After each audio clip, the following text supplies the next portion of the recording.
এবার এবার গণেশ আমার হাতে, তোর গুলি করার পারমিশন নাই, আমার কিন্তু গুলি করার পারমিশন আছে। এবার তুইও বাঁচবি না, আর এই বাচ্চাও বাঁচবো না। এবার এবার যাবি কোথায়?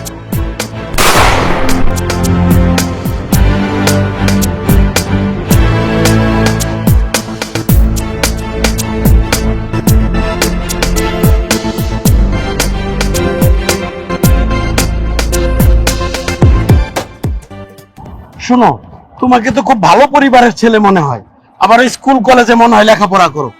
তোমার এই অবস্থা কেন, আর এই আস্থা নাই কেন, বলো তো ব্যাপারটা আসলে? স্যার এখানে একটা বিষয় আছে। বিষয়টা হচ্ছে কি, আমার বাবা একটা সাধারণ একটা চাকরি করে। আমরা খুবই গরিব ফ্যামিলির ছেলে। তো আমার একটা মেয়ের সাথে সম্পর্ক আছে। তো ওই মেয়েটা আমাকে বলছে যে তাকে আইফোন 17 প্রো ম্যাক্স কিনে দেওয়ার জন্য। তো আমার একটা ফ্রেন্ড আছে, তো ওই ফ্রেন্ডটা আমাকে একটা ডনের কাছে নিয়ে যায়। তো ডনের কাছে নিয়ে যাওয়ার পরে সে আমাকে প্রতিশ্রুতি দেয়, অনেক কথা বলে যে সে আমাকে অনেক টাকা দিবে তার সাথে কাজ করলে। তো আমি চিন্তা ভাবনা করছি যে তার সাথে আমি কাজ করব। তো এভাবে তার সাথে আমি কাজ করি। তোমাকে একটা কথা বলি, তোমার জীবনটা এখনো স্কুল কলেজ পার হয়নি। তুমি এখনই একটি মেয়ের পাল্লায় পড়ে তুমি যেভাবে বাবা মার অবাধ্য হয়েছ, তোমাদের বয়সে এটা আমরা কামনা করি না, কোনো সময় কামনা করি না। এটা হচ্ছে অন্ধকার জগৎ। এই জগতে যারা পা দেয় তাদের জীবনটা ধ্বংস। কথা বুঝতে পেরেছ? জীবনটা একেবারে ধ্বংস, সমাজের থেকে পরিত্যক্ত, কেউ ভালোবাসবে না। ইভেন তুমি যার জন্য জীবন দিতে চলেছো, যে মেয়ের জন্য, ওই মেয়েও তোমার থেকে মুখ ফিরিয়ে নিবে যখন জানবে তুমি এই ক্রাইমের সাথে জড়িত। কথা বুঝতে পেরেছো? তুমি যেটা করেছো এটা একেবারেই খারাপ করেছো, ভুল ডিসিশন। আর তোমাদের বয়সের যে ছেলেপেলেরা এই ধরনের ডিসিশন গুলো বেশি নেই। তুমি বলো, এখন তুমি আমাকে বলো যে কি করলে ভালো হইতো? যে তুমি যে ডিসিশনটা নিচ্ছ এটা ভুল হয়েছে, তাহলে কি করলে ভালো হইতো তা বলো। আমি যেটা করছি এটা অনেক অন্যায় করছি। আমার এখন উচিত ছিল যে বাবা মার কথা শোনা, আমার পড়ালেখা করা উচিত ছিল, খেলাধুলা করা উচিত ছিল, স্কুল কলেজ থেকে বাসায় ফিরে পড়াশোনা করা উচিত ছিল। আমি খারাপ পথে জড়াই গেছি, তার জন্য আমি অনুতপ্ত। Very good. শোনো, তোমার এই বয়সটা হচ্ছে হই হুল্লোড় করে খেলাধুলা করবা, লেখাপড়া করবা, বন্ধুদের নিয়ে আড্ডা দিবা, বাপ মাকে জড়িয়ে ধরে তোমার মনের আশা পূর্ণ করবা, তোমার ডিমান্ড পূরণ করবা। তুমি বাপ মা ছেড়ে দিয়ে যে অন্ধকার পথে গেছো, এটা তো এই বয়সের কোনো ভাবেই কাম্য না। অন্ধকার পথে গেছো। দেখছো এভাবে আমাদের সমাজে কত কত যুবক, কত কত তরুণ এই পথে যে তাদের জীবনটা নষ্ট করে। তুমি অবশ্যই শুনেছো কিশোর গ্যাং, তুমি কিন্তু কিশোর গ্যাং এর একজন সদস্য বলা যায়। তুমি পা দিতে চলেছো, এটা থেকে অবশ্যই তোমার বন্ধু সহ যারা আছে তাদেরকে এখান থেকে নিয়ে আসবো। কারণ হচ্ছে এই পথটা সমাজকে বুঝাইতে হবে যে এই পথটা অন্ধকার, এই পথটা আলোর। আলোর পথে গেলে জীবন সফল, আর অন্ধকার পথে গেলে জীবন শেষ, কোনো কিছু পাবা না। শোনো, অনেক কথা বুঝালাম, তুমিও বুঝেছো, এই জন্য তোমাকে ধন্যবাদ। তুমি যেহেতু একটু উদীয়মান স্টুডেন্ট, তুমি ওই ডনের আস্তানা তুমি আমাকে দেখাবা এবং ডনকে আমাকে ধরিয়ে দিবে। ডনকে যদি তুমি ধরিয়ে দিতে পারো এবং এর আস্তানার সন্ধান তুমি দিতে পারো, তোমাকে ছেড়ে দেব। এটা তোমাকে আমি বলছি। এখন তোমার কাজ হচ্ছে তুমি ডনের আস্তানা এবং ডনকে ধরিয়ে দিবা, তাহলে তুমি মুক্ত। কথা বুঝতে পেরেছো? এখন বলো কি করতে হবে, কোথায় যাবে?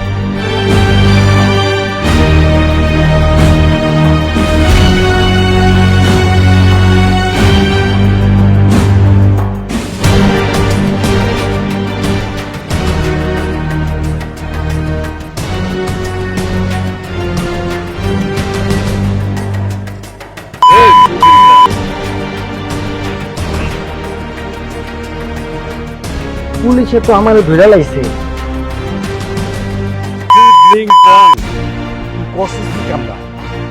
পুলিশের হাতে ধরা পড়লো হইবো? আমি আস্তানা সব ঠিকানা করে দিচ্ছি। এই আলাদা তোরে কি আমি এই ট্রেনিং দিছি? পুলিশের কাছে ধরা পড়ে উস্তাদের ঠিকানা কয়ে দে আছে? হ্যাঁ বস, মাই তো আমি খাইছি, আপনি খান নাই। পুলিশের মাই যেই মাই। আচ্ছা আচ্ছা ঠিক আছে, তুই রাখ, বস আমি তো ধরা পড়ে গেছি, এখন আমার জামিনের ব্যবস্থা করে দেন। বস আমি তো স্টুডেন্ট মানুষ, তাও আমি আপনার সাথে কাজ করছি, আমার যেমনি হোক জামিনে বাইর করেন বস। যেমন দেখুন তেমনই আমি করছি, এখন বস আমার বাঁচান। বস বস অন্যায় থাকেন না বস। আগে নিজে বাইচা লই।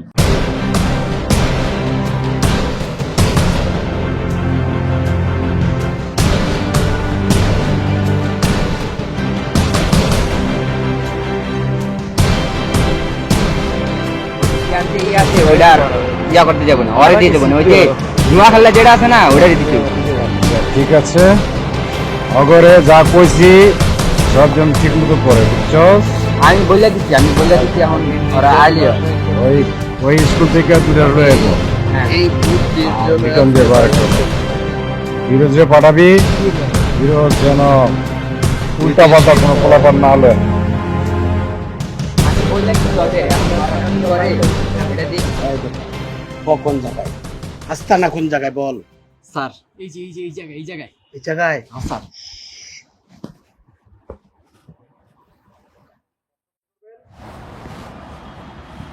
যদি ভুল আস্তানা দেস, আস্তানার ঠিকানা যদি ঠিক না দেয়, একদম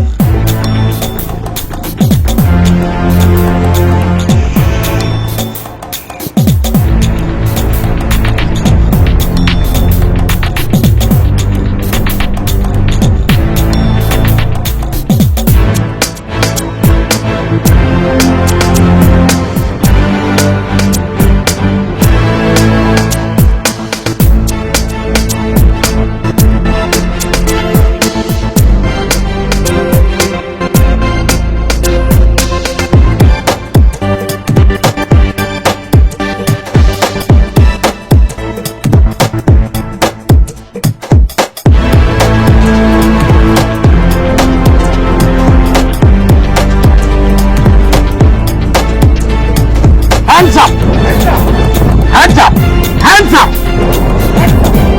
কোনো চালাকি করার চেষ্টা করবি না, তোকে পুলিশ, র্যাব এবং বিজেপি তোকে ঘেরে ফেলেছে। তোর চতুর্দিকে আমাদের জানাতে ঘেরাও করে রেখেছে।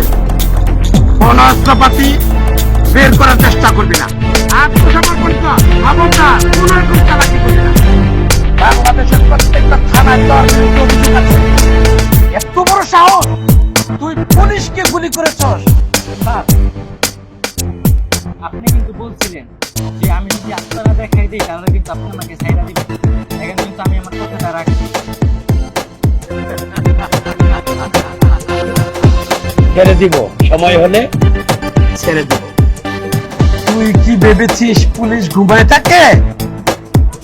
পুলিশ ঘুমালেও তাদের কাজ চলমান থাকে। দেখেছিস তোকে কিভাবে বের করেছি? তোর প্রত্যেকটি চাকরিদের আমরা নজরদারিতে রেখেছি এবং তোর আস্তানা বের করেছি।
পাচ্ছি না স্যার। স্যার প্রচুর রক্তক্ষরণ হচ্ছে স্যার। স্যার ব্যাকআপ পুশ কোথায় স্যার?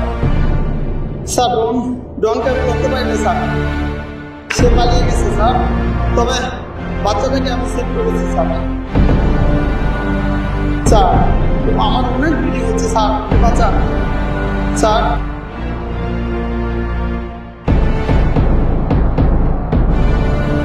স্যার স্যার আমাকে বাঁচান স্যার। স্যার আমার বাইক ভুলে গেছে স্যার। আমাকে একটু কাজ করছে স্যার, ব্যাকআপ পুশ পাঠান স্যার। আমি অনেক ফাইট করেছি স্যার।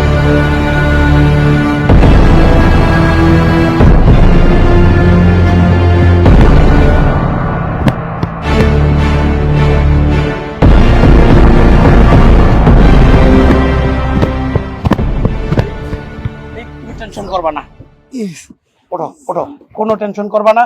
অ্যাম্বুলেন্স চলে আসছে, চতুর্দিকে আমরা ঘিরে ফেলেছি। তুমি জ্ঞান হারাবা না, সব ঠিক আছে, চতুর্দিকে সব ঠিক আছে। চলো স্যার।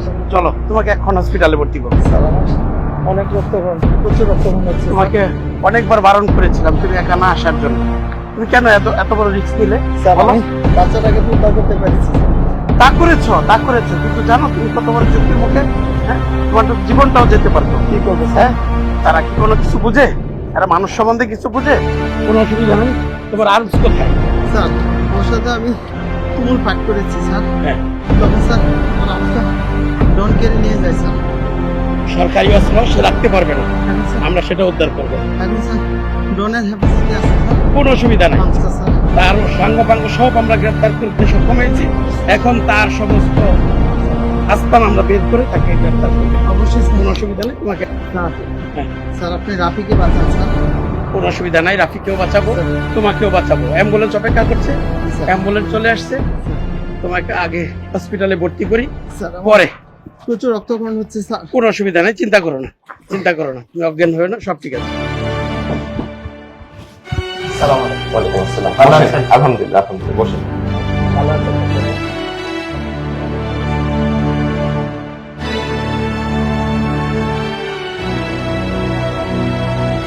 অফিসে আপনার জন্য কি করতে পারি? ডাক্তার সাহেব, আমি আসছিলাম, আমার সাব ইন্সপেক্টর ওই যে গুলি খেয়েছে, এটা একটু শারীরিক অবস্থা কেমন একটু জানতে এসেছিলাম। হ্যাঁ হ্যাঁ, আমি কিছুক্ষণ আগে ওনার সার্জারি করে পা থেকে একটা গুলি বের করেছি। একটু দেখা যাবে কিনা? না না, এখন আমি আর আসলে আপনাদের দেখাটা আমি অ্যালাউ করতেছি না, কারণ শরীর থেকে অনেক ব্লাড বের হয়েছে তো। যা এখন আমি আপনাদের 2-3 দিন পরে ফোন দিব, আপনারা এসে তখন ওনার সাথে কথা বলবেন। এখন মানে বুঝতেই তো পারছেন ব্লাড বের হওয়ার পরে যে কতটুকু এরিক্সের ভিতরে ছিল।